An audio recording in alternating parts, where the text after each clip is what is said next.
from that press conference alone, I don't think there's much you can take away that would indicate to say that that was a very successful meeting, particularly the language there, that there was a frank conversation, that rule of law on the areas of human rights, the deteriorating situation in Turkey regarding freedom of speech, the fact that the Turkish government is continuously ignoring judgments from the European Court of Human Rights.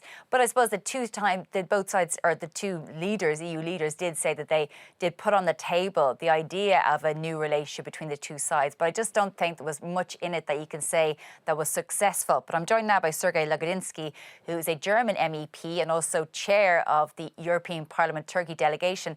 Sergej, I thought that was one of the most depressing press conference I've ever seen, mainly because Ursula von der Leyen and Charles Michel admitted that they couldn't get Erdogan to get back on track with the Istanbul Convention against violence against women. Literally, that violence against women is really up for negotiation.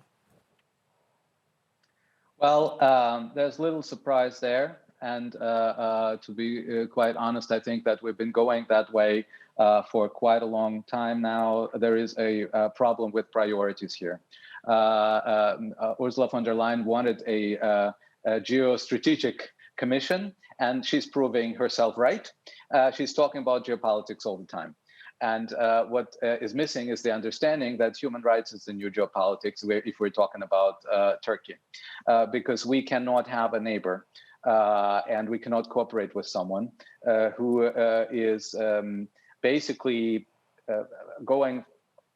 departing more and more from the European standards on democracy and human rights. And that's what we've been seeing during the past weeks. So if we are serious about cooperation with our Turkish friends, and I am totally serious about that, then we need to start this cooperation with talking about democracy, not about gas in Mediterranean. Why does someone like Erdogan, and there are other countries in the EU as well, say that they don't want to support something as basic, it's not even Western values, but basic rights, that just says that domestic violence against women is a non-runner? I mean, why is that controversial? And why, again, is it up for negotiation? Why is Erdogan walking away from it, a convention that bears the name Istanbul? Well, it's as it happens so often, minorities, women, and human rights are always very often casualties of domestic power thirst, right? And longing for power. And this is what we're seeing here. Turkey, our Turkish partners, are in a very difficult situation now, economically, but also politically. And for Mr. Erdogan, it is important to secure majorities for his power. And those majorities are, it happens to be, on the right of the spectrum. These are nationalist and these are very conservative Islamist forces. So he is trying to give them something at the expense of civil society, of women, of other minorities. There is a push against LGBTI community in the country. So there is this conglomerate of problems that are being capitalized on in order to exert more power domestically. And this is what's happening. And it happens that from all the bodies, the European bodies, the Commission, member states, European Parliament, there is nobody who speaks for the interests of women, of civil society, of human rights and NGOs. And I think that the European Parliament will have to be that place who will try to articulate the interests and the concerns of those actors, because otherwise nobody in Europe will speak for them.